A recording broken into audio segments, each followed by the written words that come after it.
Are you in a situation where you are limited to shooting color negative film because the lab you use can only develop color negative film in C41? Well, then this film might be of interest. Ilford XP2, a 400 ISO black and white C41 film.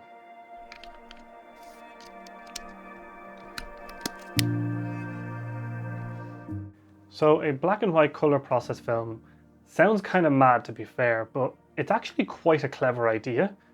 So to explain this like I'm 5, a normal color film releases colored dyes during the developing process, and then the silver that was used in the film to capture the light is removed, and that leaves the layers of color dyes producing a full color image on the film. XP2 works in a similar way, but instead of releasing multiple color dyes, it just releases a black dye, and that forms a black and white image. This allows it to be developed in the same C41 chemical process as normal color print film, so it makes a great entry for people to shoot black and white film for those people who only use a lab to get film developed and are limited by the type of developing that the lab does. Also, it can be cheaper than most color films and it is pretty good, but in order to confirm if it's any good, I need to go shoot some XP2.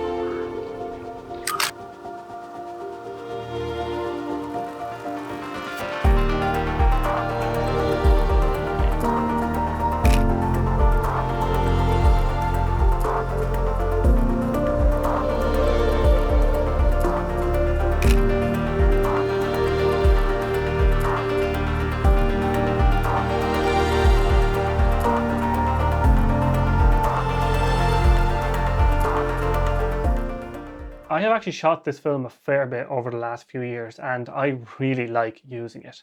I do tend to shoot it when I want to shoot black and white film, but I am planning a C41 development run in the near future, so then I can just throw the XP2 into the tank with the other C41 films. Otherwise, if I just want to shoot black and white on its own, I tend to shoot Delta 400. On the datasheet, Ilford says that this film can be exposed anywhere from 50 to 800 ISO with normal development times. So I have to try that out, but take note, Lomography, that they still put 400 on the box to start with. Anyway, I set the f6 as bracketing mode to shoot a 100, 200 and 400 ISO shot to test if it works like Ilford says. So you might notice a problem with this roll. If I had bracketed this image at 100, 200 and 400 ISO, then what should be the 400 shot is this one, and it's a bit on the thin side. Now, when I developed this film, I also had a roll of Kodak Portra 160 in the same tank, and it came out perfectly, so this is not a development issue. It turns out I got Nikon'd.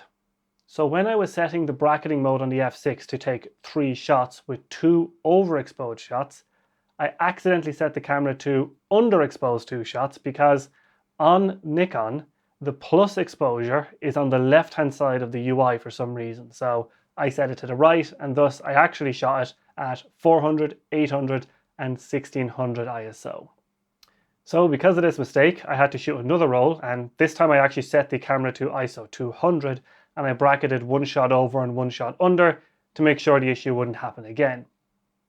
Now, before we look at the scans, I do want to point out that on this film there is a magenta tint to the negatives. As far as I know, this is perfectly normal for this film, but it might interfere with the contrast when being enlarged onto variable contrast paper in a darkroom, so you might want to keep that in mind if you're planning to make enlargements.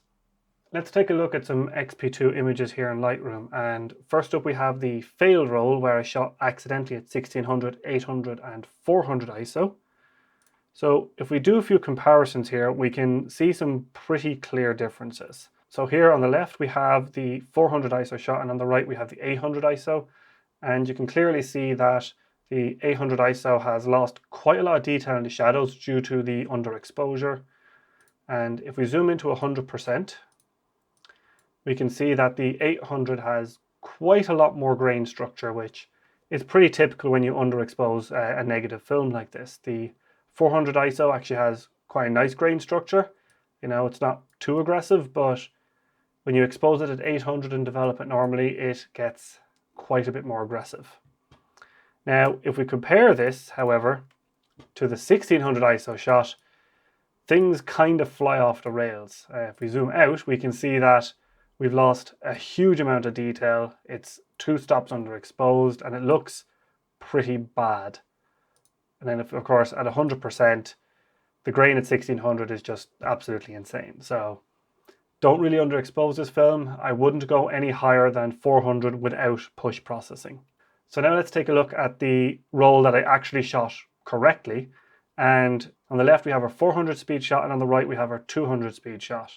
And you can really see here in the shadow areas, we can see a very clear increase in shadow detail, which makes sense. We've overexposed the film, we've let in twice as much light, so the shadows are going to get a little bit brighter.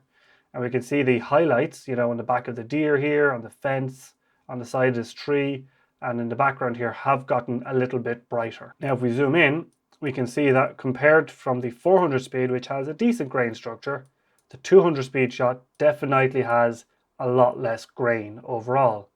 However, because I was shooting this in brackets and I was adjusting the exposure by increasing or decreasing the shutter speed actually fell between the 200 and 400 speed shots. So the 200 speed shot with the slower shutter speed ended up blurring the movement a little bit and reduced the sharpness of the image overall.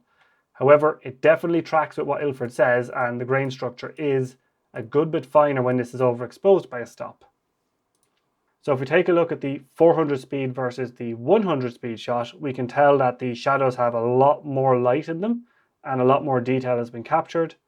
And if we punch in, we can see that the grain has gotten really quite fine compared to the 400 speed shot. I'm actually very surprised by this. This is shockingly usable. Now, if you do look at a light table in the negatives, the 100 speed shot is a fair bit denser, which, you know, makes sense. You've added more light, and adding more light makes a denser negative on negative film. But I wasn't expecting this big of a difference. It's pretty dramatic. You can take a look at some other shots here as well. So left 400, on the right is 200. You can see the shadows in the tree here in the bark have been lightened up quite a bit by the extra exposure. If we punch in on the deer's face, we can see the grain has been, you know, greatly reduced as compared to the 100 speed, where the grain has been reduced even more, although the stag himself is now blurry because of the slower shutter speed.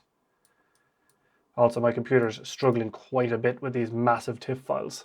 You know, from looking at these images, we can see that the film is very usable at 400, 200 and 100 ISO speeds in normal development. Now, when I'm shooting XP2, I tend to shoot at a 250 ISO because I find that extra 2/3 of a stop of light really does help the film quite a bit. And it also handles situations where there's a bit of complex lighting that can trick the meter in like the f3 or something, and then that can cause the camera to accidentally underexpose a little bit. So having that extra 2/3 of a stop helps the camera just overexpose the film just enough to give a really nice image that I like. So for me, 250 ISO on XP2 really is the sweet point. As for sharpness and other characteristics of the film, they're all great. You know, XP2 is a really nice film overall. I've never ran into any issues with it. You know, it's a nice, sharp, crisp, black and white film, and all of its other characteristics are really, really good. So if you buy this film, you should be very happy with it. Overall, XP2 is a really nice film. It's available in 35mm, 120 and 35mm bulk rolls, which makes it one of the very few C41 films available in bulk. If you only shoot color negative due to your lab or processing limitations, I really do think you need to give XP2 a try. You might be pleasantly surprised. Anyway, that's enough shilling for XP2. I've got to go catch a flight, so I'll see you next time.